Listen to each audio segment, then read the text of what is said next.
Hello. आप सभी को मेरा नमस्ते। मैं डॉक्टर प्रेमिला चौधरी। तो कल की क्लास में हम कर रहे थे कि प्रीवियस 12 ईयर्स के जो भी क्वेश्चंस हैं, जो भी आए हुए क्वेश्चंस हैं, वो हम कल की क्लास में डिस्कस कर रहे थे। कुछ क्वेश्चंस हम कल कर पाए थे, बाकी के जो क्वेश्चन बच गए वो हम आज डिस्कस करते हैं। हाँ, जो भी क्वेश्चंस मैंने कल करवाए थे और जो हम आज कर रहे हैं वो सारे के सारे क्वेश्चन किसी ना किसी एग्जाम में आए हुए हैं। सिर्फ जो प्रीवियस ईयर के क्वेश्चंस हैं वही हम डिस्कस कर रहे हैं, अभी कोई मॉडल टेस्ट पेपर नहीं है। तो कल के कंटिन्यूएशन में हम करते हैं कि आगे वाले क्वेश्चंस जो आपके एग्जाम में आए हुए हो। आज का हमारा फर्स्ट क्वेश्चन है ये वाला। क्वेश्चन है 2, 5, 7 और 8। 2, 5, 7 और 8 का उपयोग करते हुए सबसे बड़ी व सबसे छोटी संख्याएं बनाइए। ओके, हमें डिजिट दी हुई है और उन डिजिट का उपयोग करते हुए हमें क्या करना है, सबसे छोटी और सबसे बड़ी संख्या बनानी है। अब इन दोनों संख्याओं का अंतर ज्ञात कीजिए। पहले दोनों एक इन डिजिट से बड़ी संख्या बनानी है, सबसे बड़ी संख्या जो बन सकती है वो बनानी है, फिर सबसे छोटी संख्या जो बन सकती है वो बनानी है, और फिर इनका क्या करना है, हमें अंतर ज्ञात करना है। कीजिए, बताइए कि यह अंतर निम्न में से किस संख्या से विभाजित नहीं है, और फिर जो अंतर आएगा उसको हमें क्या करना है, उस अंतर को हमें इसमें से विभाजित करके देखना है कि किससे विभाजित हो रही है और किससे नहीं हो रही है। ठीक है, जिससे विभाजित नहीं हो रही है वही हमारा आंसर होगा। तो सबसे पहले हम देखते हैं डिजिट कौन सी दी हुई है हमारे पास।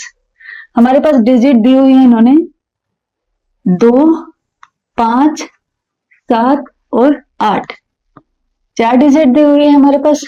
अब देखो, अगर हमें सबसे स्मॉलेस्ट नंबर लिखना है, सबसे छोटा नंबर लिखना है, तो स्मॉलेस्ट नंबर में हम क्या करेंगे, सबसे पहले देखो, जब हम पहले भी लिखते थे सबसे छोटी और सबसे बड़ी संख्या, तो हम क्या करते थे, जो सबसे छोटी डिजिट होती थी उनको हम स्टार्टिंग में लिखते थे। तो यहाँ पे भी वही करेंगे। हमारे पास 4 डिजिट हैं, तो इसका मतलब हमारे पास जो संख्या बनेगी वो कितने डिजिट की बनेगी, 4 डिजिट की बनेगी। ठीक है, अब स्मॉलेस्ट नंबर मतलब सबसे छोटा नंबर लिखना है जो इन डिजिट से बन सके। तो हम क्या करेंगे, जो सबसे छोटे डिजिट है उसको सबसे पहले लिखेंगे। इसमें सबसे छोटी कौन सी है, 2। उससे बड़ी कौन सी है, 5, और फिर उससे बड़ी 7, और फिर उससे बड़ी 8। तो इन 4 डिजिट से जो सबसे छोटी संख्या बन सकती है वो बनेगी 2578। इससे छोटी संख्या इन डिजिट से नहीं बन सकती, पॉसिबल नहीं है। और वही अगर हमें इससे बिगेस्ट नंबर बनाना हो, अगर हमें इससे ये सबसे बड़ी संख्या अगर हमें इसे बनानी हो, तो हम क्या करेंगे, सबसे बड़ी जो डिजिट है वो सबसे पहले लिखेंगे। सबसे बड़ी हमारे पास कौन सी है, 8। तो हम यहाँ पे कौन सी लिखेंगे, 8। फिर उससे छोटी 7, फिर 5 और फिर 2। तो सबसे बड़ी इन डिजिट से कौन सी संख्या बनेगी, 8752, और सबसे छोटी बनेगी 2578। अब क्वेश्चन में आगे क्या पूछा है, पहले तो सबसे बड़ी बनानी थी और फिर सबसे छोटी बनानी थी, और अब इन दोनों संख्याओं का अंतर ज्ञात करो। तो हमें क्या करना है, इन दोनों का अंतर निकाला है। अंतर मतलब उन दोनों का डिफरेंस। तो वो कितना होगा, 8752। बड़ी संख्या ऊपर लिखेंगे, अगर हम डिफरेंस निकालें तो पहले मैंने बड़ी संख्या लिखी 8752 को माइनस करना है किससे, 7578 से। चलो माइनस करते हैं एक बार इसको। यहाँ पे मैंने माइनस लगाया, 2 में से 8 जाएगा नहीं, इसने क्या किया, बोरो ले लिया, उधार ले लिया, उधार ले लिया, तो ये 12 बन गया। 12 में से 8 गया तो कितना बचा हमारे पास, 4 बच गया। ठीक है, अब ये 4 हो गया तो 4 में से 7 जाएगा नहीं, तो इसने क्या किया, इससे बोरो ले लिया। ठीक है, तो ये कितना हो गया, 14। 14 में से 7 गया तो कितना बच गया, 7। अभी ये कितना हो गया, 6 हो गया, क्योंकि एक इसने बोरो दे दिया था, तो ये 6 हो गया। 6 में से 5 गया, 1 बचा। 8 में से 2 गया, 6 बचा। इट मीन्स हमारे पास कितना आ गया, 6174 नंबर आ गया। कितना नंबर आया हमारे पास, जो डिफरेंस आया वो कितना आया, 6174। अब ये पूछ रहा है कि जो अंतर है निम्न में से किस संख्या से विभाजित नहीं होगा। ठीक है, हम देखते हैं। देखो आगे 2 है, इसका मतलब ये 2 से तो यहाँ पे 2, अगर हमें 2 से विभाजित करके देखना है तो हम देख रहे हैं कि लास्ट में 4 है। लास्ट में 4 है, इसका मतलब डेफिनेटली अगर लास्ट वाली जो डिजिट है ना, अगर आपके पास 0 है, 2 है, 4 है, 6 है या 8 है, इन पांचों में से कोई भी है जो इकाई वाली अंक, तो इसका मतलब है कि वो 2 से विभाजित होगा। ये हमने विभाजित वाले जो नियम थे उसमें भी पढ़ा था हमने। ठीक है, तो मुझे पता चल रहा है कि ये वाली जो संख्या है ये 2 से तो विभाजित होगी, तो ठीक है 2 को छोड़ देते हैं। अब ये 3 से भी होगी क्या, 3 से मुझे पता नहीं चल रहा है, एक बार अपन करके देख लें, एक बार हम करके देख लेते हैं, ठीक है। देखो 6174 इसको 3 से विभाजित करके देख लेते हैं। 3 दूनी 6, ओके ये आ गया। 3 दूनी 6, 3 पंजो 15, ये 15 आ गया। और फिर ये कितना बचा 2, 3 7 21, 3 8 24। इसका मतलब 3 से भी पूरी पूरी विभाजित है ये, तो ठीक है, तो 3 को भी ये भी चलेगा। हाँ 9 से 3 से है तो 9 से भी विभाजित होगी हमारी, लेकिन 5 से तो किसी भी हालत में विभाजित नहीं हो सकती। क्यों नहीं हो सकती? क्योंकि 5 से विभाजित करने का हमारे पास नियम है कि जो इकाई वाला अंक है या तो वो 0 होना चाहिए या वो 5 होना चाहिए। अगर हम किसी संख्या की विभाजिता चेक करते हैं 5 से कि वो 5 से विभाजित है कि नहीं है, एक तो हमारे पास सिंपल तरीका है कि हम उसको भाग देके देख लें, बट मुझे लग रहा है कि जब मुझे दूसरा तरीका पता है तो मैं भाग देके क्यों देखूं। दूसरा तरीका ये है कि अगर इकाई के स्थान पे 0 है या फिर 5 है, इनमें से कोई भी है तो वो 5 से विभाजित हो जाएगी, अगर नहीं है तो वो नहीं होगी। इसमें तो 4 है तो 4 है तो 5 से विभाजित होने का कोई चांस नहीं है। इट मीन्स हमारा आंसर क्या होगा? सी होगा। ये वो संख्या है, ये वो संख्या है जो 5 से विभाजित नहीं होगी। वही इसने क्या पूछा है? निम्न जो अंतर है निम्न में से किस संख्या से विभाजित नहीं होगा? इससे होगा, इससे होगा, इससे। जो नहीं होगा वो होगी हमारी 5, इसलिए ऑप्शन होगा हमारे पास सी। ठीक है, ये आपका एग्जाम, ये आई थिंक 1 मिनट में आपको बताती हूँ, ये आपका किसी एग्जाम में आया हुआ है, मैं आपको बताती हूँ कौन से में आया है। ये आपका आया है ये आया है रीट 2022 में, ये आया है रीट 2022 में आया हुआ है। किसी किसी की मैंने सन मिस कर दी है, तो आप लोग किसी किसी एग्जाम के मैंने ऐसे सन मिस कर दिए, मैंने जैसे यहाँ पे लिखा नहीं था कि रीट 2012 में है, तो किसी का मिस हो गया। बट आप लोग ये मत सोचना कि ये आया बिना आए हुए क्वेश्चंस में कर नहीं, आज जो भी क्वेश्चन सोल्व होंगे सभी किसी ना किसी एग्जाम में आए हुए हैं। अब हम चलते हैं नेक्स्ट पे। नेक्स्ट है हमारा यस, इनमें से कौन सा सही है, इनमें से कौन सा सही है हमें वो पता करना है। ठीक है, देखो मैंने क्या कहा था, यहाँ पे ये इनको क्या बोलते हैं? लेस देन और ग्रेटर देन बोलते हैं। मैंने आपको क्या कहा था कि मुंह जब बड़ी चीज मुंह में लेनी होती है तो मुंह खोलना पड़ता है। इट मीन्स इसका मतलब ये है कि जिधर इसका मुंह खुला हुआ है वो संख्या मेरी बड़ी होनी चाहिए, तभी सही होगा। अब यहाँ पे देखो, ये है -16 और ये है -15। आपको पता है कि माइनस वाली जो संख्या होती है उसमें बड़ा कौन होता है? जो छोटी संख्या होती है ना, बट अगर उसके पहले माइनस लगाओ तो छोटी संख्या होती है वो तो बड़ी होती है और बड़ी संख्या होती है वो छोटी होती है। तो वैसे देखें तो बड़ा कौन सा है? हमारा 16 है और छोटा 15 है। लेकिन अगर -15 और -16 की बात करें तो उससे जस्ट उल्टा हो जाता है। इसका मतलब है कि बड़ी कौन सी है? बड़ी तो मेरी -15 बड़ी है और -16 तो छोटी है। तो ये सही है क्या? नहीं, ये तो सही नहीं है, ये तो गलत है। अब आता है ये, इसमें बड़ी संख्या वैसे तो कौन सी है? 20 है, लेकिन माइनस लग गया है इसलिए बड़ी कौन हो गया? 16 और 20 में हम देखें, -16 और -20 में देखें बड़ी कौन है? तो बड़ी हो गई मेरी -16। तो ये वाला भी साइन भी गलत हो गया, क्योंकि इसने तो मुंह किधर किधर ओपन किया हुआ है? -20 की तरफ। ठीक है, तो -20 तो छोटा है, तो ये साइन भी गलत हो गया। अब इधर देखते हैं, यहाँ पे इसने बोला है कि -16 है वो बड़ा है 1 से। नहीं, पॉसिबल ही नहीं है, तो ये भी गलत है, ये सही होना चाहिए। यहाँ पे है, इधर है -16, इधर है -3। आपको पता है -3 है वो -16 से तो बहुत बड़ा है, इसलिए हमारा आंसर क्या सही होगा? डी वाला। ठीक है, ये भी किसी एग्जाम में आया हुआ है, शायद मैं इसको भी लिखना भूल गई हूं, तो आप इसका यस, ये है रीट 2016 में, ये आया है रीट 2016 में। ठीक है, रीट 2016 में आया हुआ ये वाला क्वेश्चन। अब हम चलते हैं नेक्स्ट पे। ये क्या है? इस क्वेश्चन में दिया है कि संख्या, एक संख्या दी हुई है हमारे पास। ओके, एक संख्या दी हुई है, में 3, 4, 5 के स्थानीय मान का गुणनफल बराबर होगा।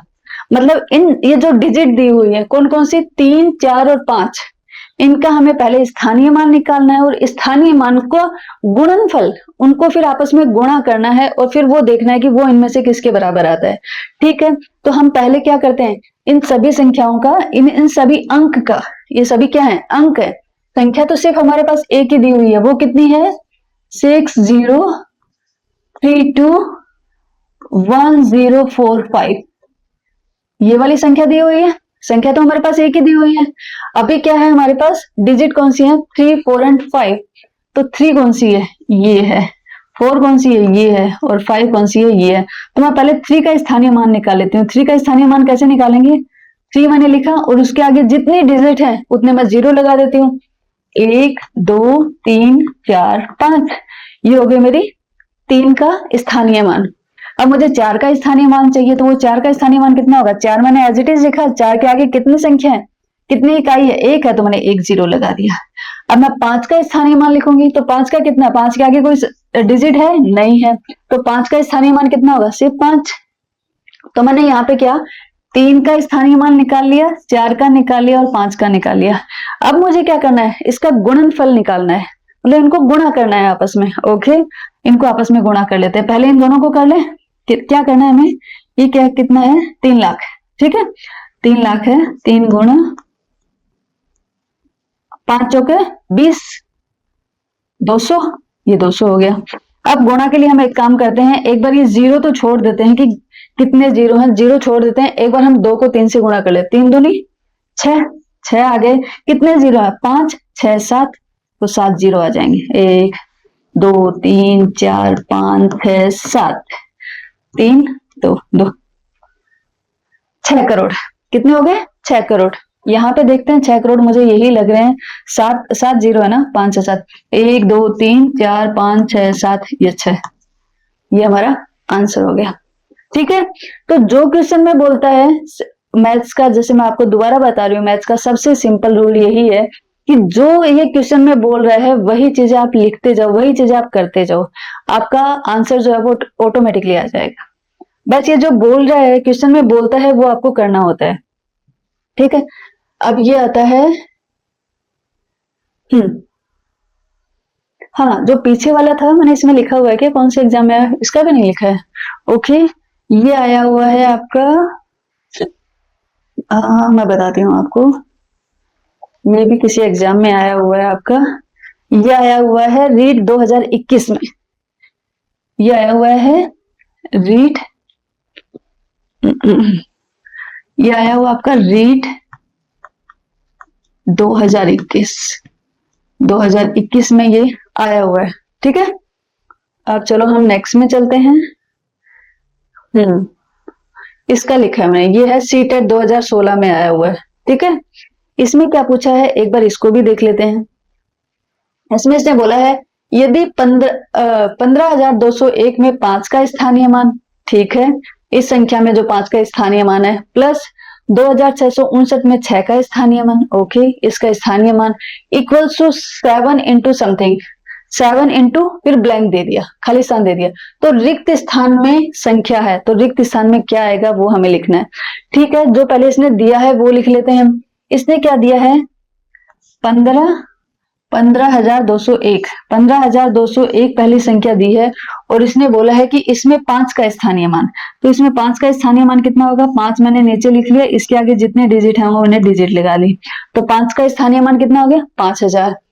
अब है 2,659, 2,659 में 6 का स्थानीय मान, 6 का स्थानीय मान कितना होगा, 6 नीचे लिख लिया और इसके आगे जितने डिजिट हैं वो डिजिट लगा ली, तो इसमें 6 का स्थानीय मान कितना है, 600, ये लिख लिया।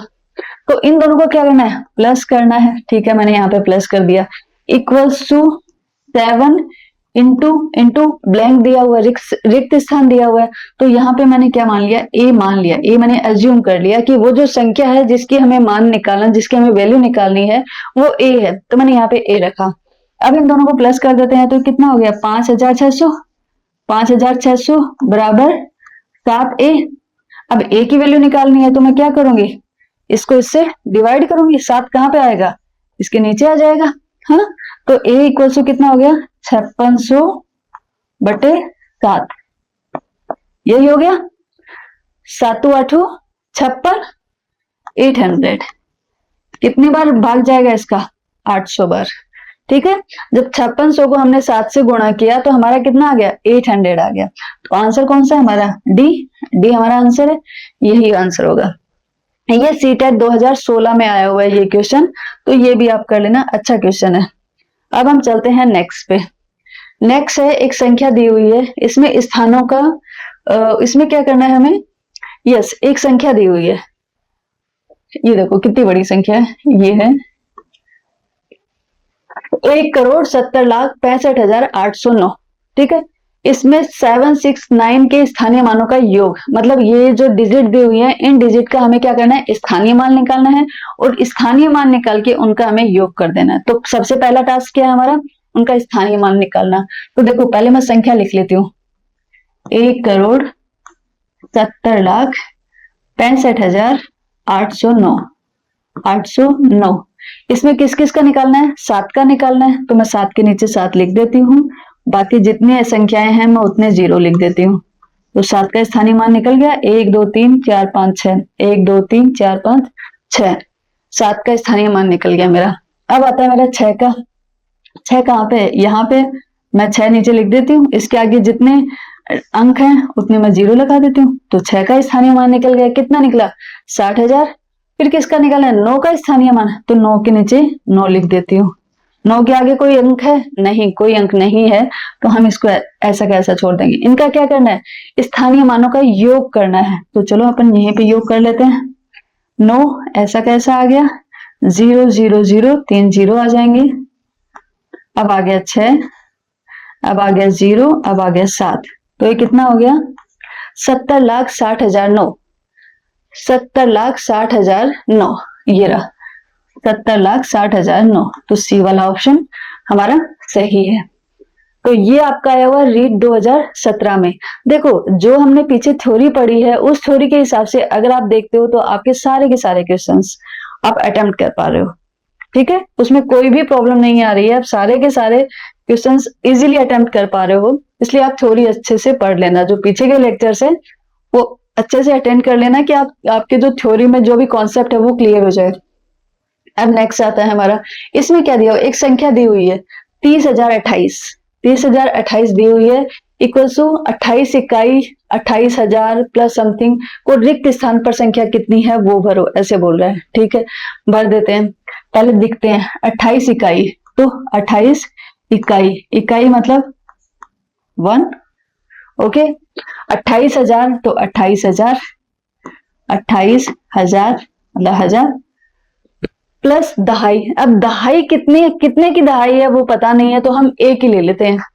ओ शिट, दोबारा लिखते हैं एक बार। ये है हमारा 28 इकाई, 28 इकाई हुआ, ओके। 28,000 तो 28 को मैंने 1000 से गुणा कर दिया। अब है दहाई, दहाई का हमें नहीं पता है तो इसलिए हमने क्या संख्या ले ली, ए ले ली, ए गुना दहाई, ये ले ली हमने, ए गुना दहाई, ठीक है। इन सब का क्या योग जो है, इन सब का जो गुणा है वो इन सब का एडिशन जो है वो कितना होना चाहिए हमारे पास, 30,028, वो कितना होना चाहिए, 30,028, ठीक है। एक बार हम इनको करके देख लेते हैं, ठीक है। अभी इधर क्या करना है आपको, इधर है 28,000, ये 28,000 आ गया, ठीक है। अब ये क्या बोल रहा है, 28,000 आ गया। अब इकाई के अंक पे कितना है 28, इकाई के अंक पे 28 आ गया, और ये क्या है A10, यहां पे इसको छोड़ देते हैं एक बार, ठीक है। ये कितना हो गया 28,028, ओके। तो हमारा देखो जो जो समीकरण बन गया वो मैं यहाँ पे लिख देती हूँ जिससे थोड़ा आसान होगा आप लोगों के लिए। ये हमारा बना 28,028 plus plus 10A equals to 30,028, यही था हमारा। मैंने सिंपल यही लिखा है 30,028, मैंने यहाँ लिख दिया। इन दोनों का जो था, जो इसने लिखा हुआ है, मैंने उन दोनों का एडिशन कर लिया और एडिशन आया मेरे पास 28,028, तो मैंने ये यहाँ पे लिख दिया। अब ये वाला है जो है इसका योग हो नहीं सकता क्योंकि इसका ये अननोन है, तो मैंने 10A लिखा है, तो मैं इसको तो यहीं पे छोड़ूंगी बिकॉज मुझे A की वैल्यू निकालनी है, और इसको मैं क्या करूंगी इस साइड में शिफ्ट कर दूंगी।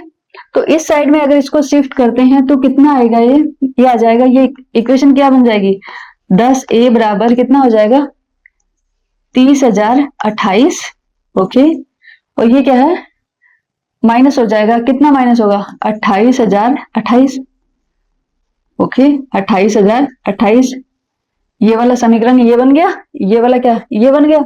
अब 30,028 में से 28,028 माइनस करने हैं तो कितना बचेगा, देखो अगर मैं माइनस के लिए यहाँ पे लिख देती हूँ, थोड़ा इजी हो जाएगा आपको, यहाँ पे यहाँ से हटा के मैंने इधर लिख दिया जिससे आपका माइनस थोड़ा इजी हो जाए। 0 0 0, 10 में से 8 गए, 2 बचा, तो 2,000 ही बचेंगे इसमें से। कितना बचा, 2,000। 2,000 किसके बराबर हो जाएंगे, 10 ए के बराबर। 10 ए के बराबर कितना हो गया, 2,000, तो ए बराबर कितना हो गया, 200। ए बराबर कितना हो गया हमारा, 200। 200 इसमें आंसर आ रहा है, यस। ठीक है, तो ये वाला क्वेश्चन हुआ, ये भी देखने में थोड़ा सा डिफिकल्ट लग रहा है, लेकिन जैसे इसने बोला हमने जस्ट सेम वैसे ही करते गए, हमने समीकरण बनाया, उसको सोल्व कर लिया, इजीली सोल्व हो गया, कोई प्रॉब्लम नहीं थी। तो वही आपको फंडा क्या लगाना है कि जो भी दिया हुआ है उससे उसी के अकॉर्डिंग चलते रहो, चीजें अपने आप आसान हो जाएंगी। ठीक है, यहाँ पे क्या दिया इसने, ये भी आपका सीटेट 2016 में आया हुआ, इसने दिया है कि 112 का इकाई, 112 का इकाई, 112 का इकाई मीन्स 1, ठीक है, प्लस 12,000, प्लस 12,000, 12,000, 1,000 से मल्टीप्लाई कर दो और सीधा लिख दो। ठीक है, मैंने लिख दिया 112 प्लस 12,000, ये लिख दिया। मैंने सिर्फ इसकी लेफ्ट साइड ली है, अभी मैंने सिर्फ इसकी लेफ्ट साइड ली है, राइट साइड को मैंने टच नहीं किया, सिर्फ लेफ्ट साइड में यहाँ पे सोल्व कर रही हूँ, लेफ्ट साइड में सोल्व कर रही हूँ। ठीक है, तो यहाँ पे 12,000 में 112 जोड़ेंगे तो कितना हो जाएगा हमारा, 12,112, 12,112 हो गया। ठीक है, हमारा LHS कितना आ गया, 12,112, यही आ गया। अब चलते हैं राइट साइड में कि राइट साइड में क्या है। राइट साइड में इन्होंने दिया हुआ है 11,112, 11,000 नहीं 11,012, 11,012 प्लस दहाई, दहाई वाला दिया नहीं है इसने, ए गुणा दहाई, दहाई या तो मैंने 10 लगेगा इधर, तो मैंने 10 से मल्टीप्लाई कर दिया इसको, कितना आ जाएगा, ए गुणा 10, क्योंकि ए क्या है, दहाई है, तो ए को मैंने 10 से गुणा कर दिया, तो ए गुणा 10 हो गया।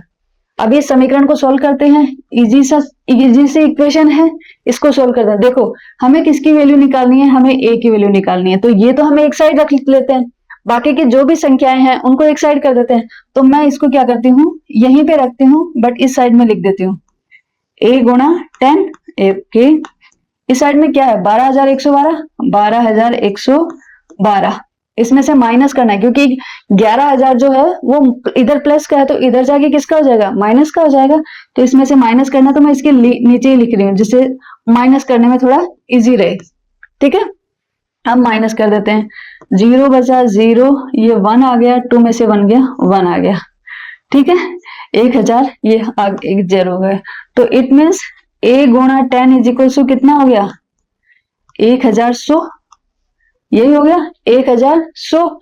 तो ए की वैल्यू कितनी हो गई, 1,100 को आप 10 से, ये 10 इधर इसके नीचे आ जाएगा, तो 0 से 0 कट गया, तो ए की वैल्यू कितनी आ गई, 1,010।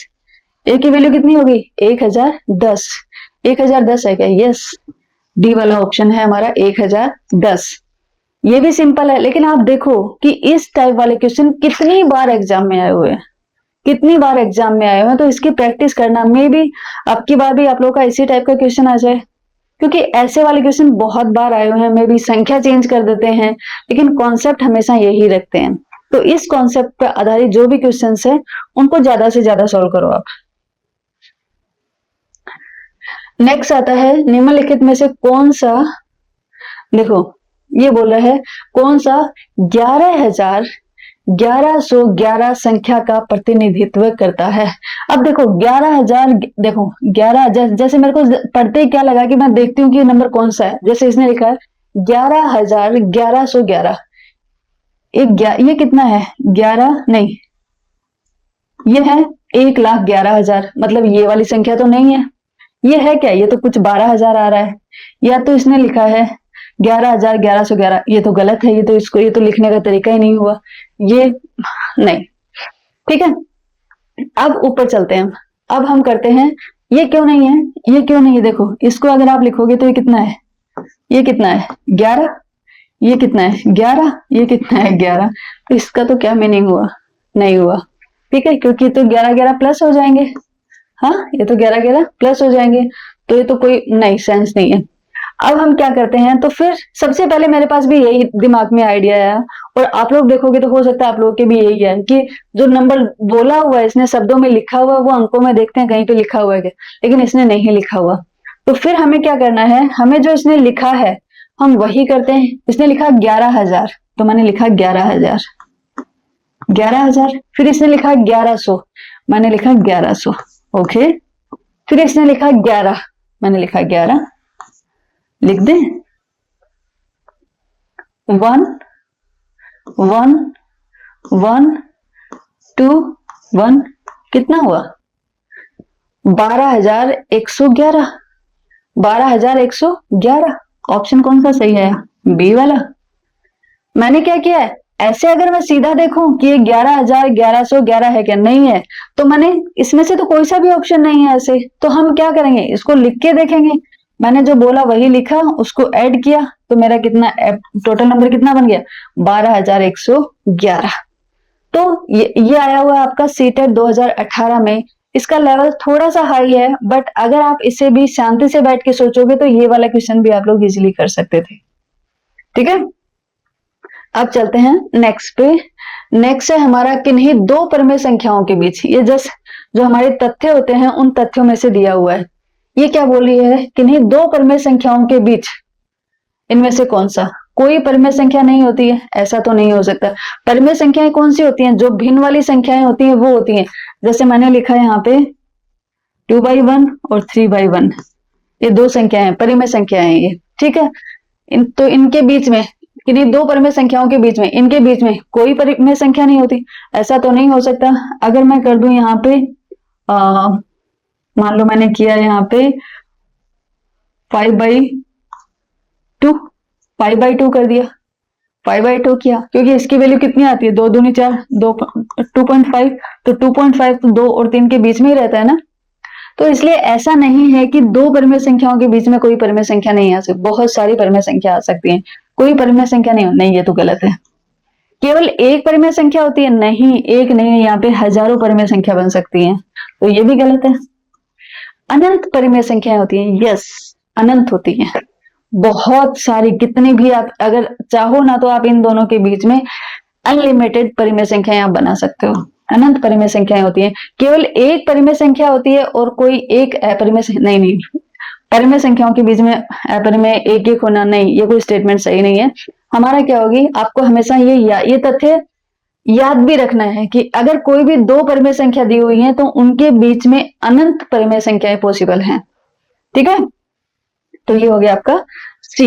अब हम चलते हैं नेक्स्ट पे, नेक्स्ट आता है हमारा ये आया हुआ आपका यूपी टेट में, कौन सी ईयर थी वो पता नहीं, बट यूपी टेट का क्वेश्चन है ये।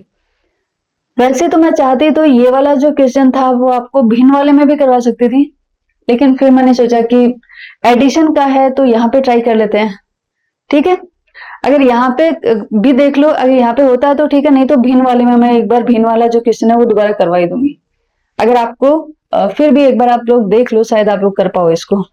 इसमें क्या है, कौन सी परिमेय संख्या के मध्य नहीं आती है, इसने पूछा कि इन दोनों के बीच में मध्य, इन दोनों के बीच में कौन सी नहीं आती है, मध्य में कौन सी नहीं आती है, इसका मतलब क्या होता है, इसका मतलब देखो ये होता है, जैसे 2 है और 3 है, अगर कोई पूछे कि इसके बीच में कौन सी संख्या आती है, तो इन दोनों के बीच में कौन सी संख्या आएगी, जो 2 से तो बड़ी होगी और 3 से छोटी होगी। इनके बीच में संख्या आने का रूल क्या है कि 2 से तो बड़ी होगी और 3 से छोटी होगी, वही संख्या इन दोनों के बीच में आएंगी। तो वही चीज इसमें है कि अगर यहाँ पे लिखा हुआ है कि 3/5 और 4/5 इनके बीच में कौन सी मध्य संख्या नहीं आती है, तो रोल क्या होता है, इनके बीच में कौन सी आ सकती है, जो इससे तो बड़ी हो और इससे छोटी हो, वही संख्या आ सकती है। अब इनमें से हम चेक करते हैं कि कौन सी बड़ी और कौन सी छोटी है। देखो अब हमारे पास, हमें चेक करना है सबसे पहले ए वाला, ये क्या है 19/30, लेकिन हमारी जो संख्याएं दी हुई हैं उनका जो हर है वो कितना है, 5 है, और जो हम चेक कर रहे हैं उसका हर कितना है, 30 है। तो हम एक काम करते हैं, हर दोनों का सेम कर लेते हैं। अगर हर दोनों का सेम होगा तो कंपैरिजन में थोड़ा इजी हो जाएगा। तो मैंने क्या किया, मैं क्या कर लेती हूँ, इसको 30 बना लेती हूँ, इसके हर को 30 बना लेते हैं। तो इसके हर को 30 बनाने के लिए मुझे क्या करना पड़ेगा, 5 को 6 से गुणा करती हूँ तो मुझे पता है कितना आता है, 30 आता है। 5 इंटू 6 इज 30। तो मैं क्या करती हूँ, 6 से ऊपर नीचे मल्टीप्लाई करती हूँ। तो 3/5 है, 3/5 को हमने क्या किया, 6 से मल्टीप्लाई कर दिया ऊपर नीचे, क्योंकि हमें इसके हर को कितना करना है, 30 करना है। 5 एक 30, 5 6 जा 30, 6 3 जा 18। तो ये हो गया 18/30। अब वही चीज हमें इसके साथ करनी पड़ेगी फिर तो, क्योंकि इन दोनों का ही हम इन दोनों के बीच की संख्या ले रहे हैं। तो 4/5 है, 4/5 के साथ भी हम वही करेंगे, ऊपर 6 से मल्टीप्लाई, नीचे भी 6 से मल्टीप्लाई। तो कितना हो गया, 6 चौक 24, 5 एक 30। अब जो संख्या हमें चेक करनी है वो किस किस के बीच में चेक करनी है, 18/30 और 24/30, इन्हीं दोनों के बीच में चेक करनी है। लेकिन अब अच्छी बात यह है कि अगर सबका जो हर है वो सेम है तो आप हर को भूल सकते हो। सिर्फ अंश वाली जो चीजें हैं, अंश वाली जो संख्या है उनको आप कंपेयर कर लो, हर को भूल जाओ। अब ये 18/30 है ऐसा भूल जाओ, सिर्फ इतना याद रखो कि ये 18 है। ये 24/30 नहीं 24 है ऐसा याद रख के कंपेरिजन कर सकते हो, बिकॉज यहाँ पे सबका हर सेम है तो हर का कोई फर्क नहीं पड़ेगा। अब देखो ये है 19, 19 इन दोनों के बीच में आती है क्या, हाँ 19 एक ऐसी संख्या है जो 18 से बड़ी है और 24 से छोटी है। इसका मतलब ये इन दोनों के ही बीच में कहीं पे एग्जिस्ट करती है। ठीक है, तो हमने ये चेक किया, ए तो आती है हमारी, ए आती है। तो हम नेक्स्ट वाली चेक करते हैं। नेक्स्ट वाली हमारी कितनी है, नेक्स्ट वाली है हमारी 2/3। अब देखो यहां पे है 2/3, ये है 3/5। लेकिन अगर हर हमारा सेम हो जाए तो हम कुछ कर भी सकते हैं। जब तक हर सेम नहीं होता तब तक हम लोग कंपेरिजन नहीं कर सकते। तो एक काम करते हैं, हर इक्वल करते हैं। हर अब 5 इधर 5 है इधर 3 है, कैसे करें, तो एक काम करते हैं, इसको तो 3 से मल्टीप्लाई कर देते हैं और इसको 5 से कर देते हैं। क्योंकि इसको 3 से करूंगी तो ये कितना, 3 5 जा 15, और इसको 5 से करूंगी तो ये कितना हो जाएगा 15। तो दोनों का हर सेम हो जाएगा। तो मैंने क्या किया, इसको मैंने 5 से मल्टीप्लाई कर दिया, नीचे करूंगी तो ऊपर भी करना पड़ेगा। तो मैंने 5 से मल्टीप्लाई कर दिया, तो 5 दूनी 10, 5 3 जा 15। तो ये कितना बन गया, 10/15। उधर देखते हैं किससे मल्टीप्लाई करना है हमें, 3 से। ऊपर नीचे करते हैं, 3/5 को मैंने क्या किया, 3 से मल्टीप्लाई कर दिया, ऊपर भी और नीचे भी। तो मेरा कितना बन गया, 9/15। ठीक है, आगे वाली कितनी है, 4/5। ये हमारी 4/5, इसको भी मैंने क्या किया, 3 से मल्टीप्लाई कर दिया ऊपर नीचे, 4 तिया 12 और 3 पंजो 15। अब हमारी संख्या कौन सी बन गई, 9/15 और 12/15, 9/15 और 12/15। और चेक किसको करना है, 10/15। सबका हर सेम हो गया, सबका हर सेम है, हर को भूल जाओ, सिर्फ अंश वाली को कंपेयर करो। 10 यहाँ पे अंश में कितना है 10, तो 10 9 और 12 के बीच में आता है क्या, यस आता है। ये यहीं पे कहीं पे बीच में आएगी, 10/15 कहाँ पे आ जाएगी, 9 और 12 के बीच में यहीं पे कहीं पे आएगी। तो ये वाली भी एग्जिस्ट कर रही है। अब चलते हैं हम नेक्स्ट पे। ठीक है, अब हम किस पे चलते हैं, नेक्स्ट वाले पे चलते हैं। नेक्स्ट में हमें क्या दिया, 7/10 दिया, कि 7/10 इन दोनों के बीच में। अब यहाँ पे तो 5 है, तो हम क्या करेंगे, इसको एक काम करते हैं, हर को 10 बनाते हैं, क्योंकि यहाँ पे 10 दिया हुआ है। तो हम किससे मल्टीप्लाई करेंगे, 2 से मल्टीप्लाई कर देते हैं। मैंने 3/5 को 2 से मल्टीप्लाई किया, 3/5 को किससे मल्टीप्लाई किया, 2 से। 2 इंटू 2 इंटू, तो कितना हो गया, 6/10। इसको अब आगे वाले को भी कर दूंगी मैं, तो वो कितना है 4/5। इसको भी मैंने 2 से मल्टीप्लाई किया ऊपर नीचे, तो कितना हो गया, 4 दूनी 8, 8/10। तो मेरी संख्या कितनी बन गई, 6/10 और 8/10। ये कितनी है, 7/10। तो 7/10 इन दोनों के बीच में ही आएगी। तो ठीक है, इसका मतलब ये भी इनके बीच में एग्जिस्ट कर रही है। अब लास्ट बस ले, वैसे तो हमने तीनों चेक कर ली, तीनों नहीं आ रहे हैं, तो इसको सोल्व करने का तरीका मतलब मीनिंग नहीं है।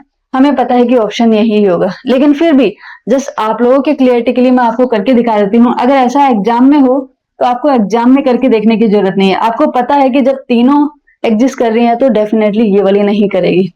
लेकिन देखते हैं इसमें कितना है, हर कितना है 30, यहाँ पे कितना है 5, तो हम किससे करेंगे 6 से गुणा करेंगे ऊपर नीचे। 6 से करेंगे तो ये कितनी बन जाएगी 6 तिया 18, 6 पंजो 30,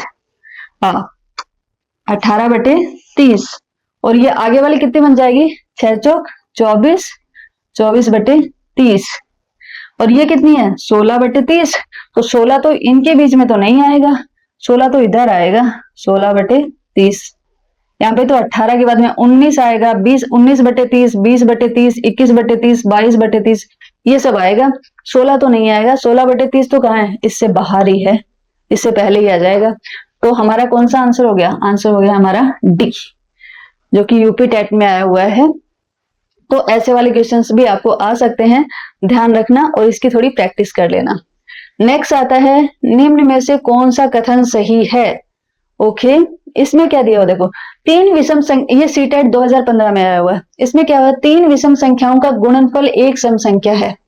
तीन विषम संख्याओं का गुणनफल जो है वो एक सम संख्या है। देखो ऐसे वाले स्टेटमेंट होते हैं ना कि अगर हम विषम को गुणा करेंगे तो सम आएगी कि नहीं आएगी, दो विषम है एक सम है, ऐसे वाला जब भी आए ना तो इसे याद रखने की जरूरत नहीं है। आप उसी टाइम पे कोई भी एग्जाम्पल ले लो और करके देख लो। जैसे तीन विषम संख्या, मैंने तीन विषम संख्या ले ली, 3 ले ली, 5 ले ली और 7 ले ली। मुझे पता है कि तीनों विषम संख्याएं हैं, तीनों विषम ले ली। गुणनफल अगर तीनों का गुणा करती हूँ तो मैं कितना 7 पंजो 35, 35 गुणा 3 गुणा 3 किया तो कितना है 3 पंजो 15, 1 3 से 3 किया 9 और 1 10, 105 आया। का गुणनफल एक सम संख्या आती है।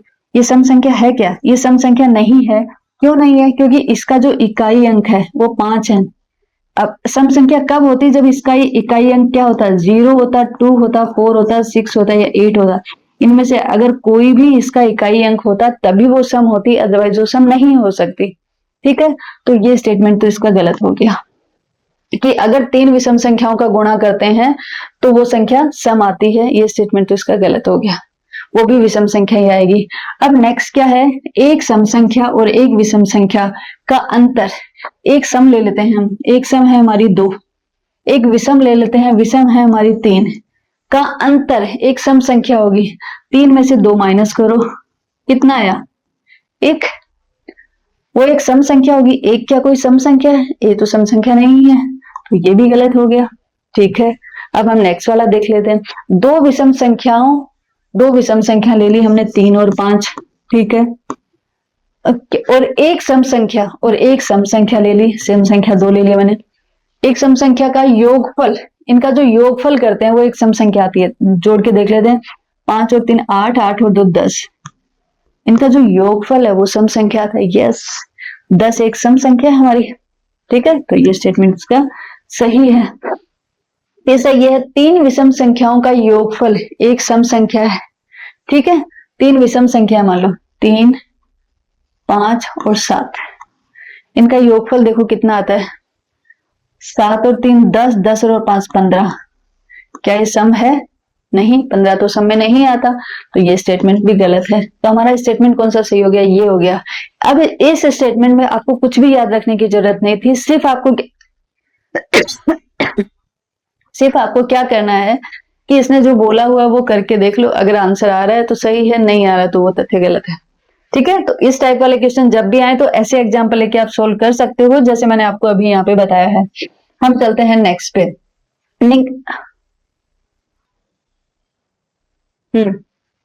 अभी इसने क्या बोला है, हाँ, निम्नलिखित में से कौन सा कथन सही नहीं है, कौन सा कथन सही नहीं है, कथन पढ़ने हैं। अभाज्य संख्याओं के केवल 2 गुणनखंड होते हैं। हाँ, हमें पता है कि अभाज्य संख्याओं के क्या होते हैं, सिर्फ 2 गुणनखंड होते हैं। एक तो 1 होता है और एक वो संख्या खुद होती है, तो ये बात तो सही ही है। नेक्स्ट क्या आता है, एक अंक वाली केवल 4 अभाज्य संख्याएं होती हैं जो एक अंक में आती हैं। एक अंक में कौन सी संख्याएं लिखी जाती हैं, 1 2 3 4 5 6 7 8 और 9। एक अंक में सिर्फ यही संख्या लिखी जा सकती हैं, उसके बाद 2 अंक आ जाएंगे। तो इसमें अभाज्य संख्याएं, अभाज्य कौन सी है जिसमें खुद का भाग, देखो एक होती है वो तो ना भाज्य होती है ना अभाज्य होती है, तो एक को तो हम भूल ही जाते हैं। 3 अभाज्य है, 5 अभाज्य है, 7 अभाज्य है, ठीक है। एक अंक वाली केवल 4 अभाज्य संख्याएं हैं। 4 हैं क्या? सिर्फ मुझे तो 3 ही दिखाई दे रही हैं, ठीक है। तो ये स्टेटमेंट इसका गलत है। सभी अभाज्य संख्याएं विषम संख्याएं होती हैं। सभी अभाज्य संख्याएं विषम संख्याएं होती हैं क्या? नहीं, सभी अभाज्य संख्याएं तो नहीं होती हैं, क्योंकि हाँ, और 2 भी तो अभाज्य है हमारा। यस, 2 में भी किसका भाग जाता है? सिर्फ 2 का ही जाता है। तो 1 से लेके 9 तक कितनी अभाज्य संख्या है? 4 अभाज्य संख्या। यस, ये स्टेटमेंट इसका सही है। कितनी एक अंक वाली कितनी हो जाएंगी? 4 अभाज्य संख्या, 2, 3, 5 और 7, क्योंकि 2 में भी सिर्फ 2 का ही भाग जाता है, या तो 1 का जाता है या 2 का जाता है, इसलिए 2 भी क्या है? एक अभाज्य संख्या है। अब थर्ड आता है, सभी अभाज्य संख्याएं क्या विषम संख्याएं होती हैं? नहीं, इसमें एक अपवाद है हमारे पास कि हमारे जो 2 है वो सिर्फ और सिर्फ एक ऐसी संख्या है जो कि सम है बट अभाज्य है। ये स्टेटमेंट बहुत इंपॉर्टेंट स्टेटमेंट है, आपको हमेशा याद रखना चाहिए कि सभी अभाज्य संख्याएं विषम संख्याएं होती हैं। नहीं, ये स्टेटमेंट गलत है, क्योंकि इन अभाज्य संख्याओं में 2 एक ऐसी संख्या भी आती है जो सम है लेकिन अभाज्य है, ठीक है। नेक्स्ट आता है, अभाज्य संख्याएं अपरिमित रूप से अनेक होती हैं। अभाज्य संख्याएं बहुत होती हैं, अपरिमित अनेक है, तो ये स्टेटमेंट भी सही है। तो हमारा गलत कौन सा है? सी वाला स्टेटमेंट सही है।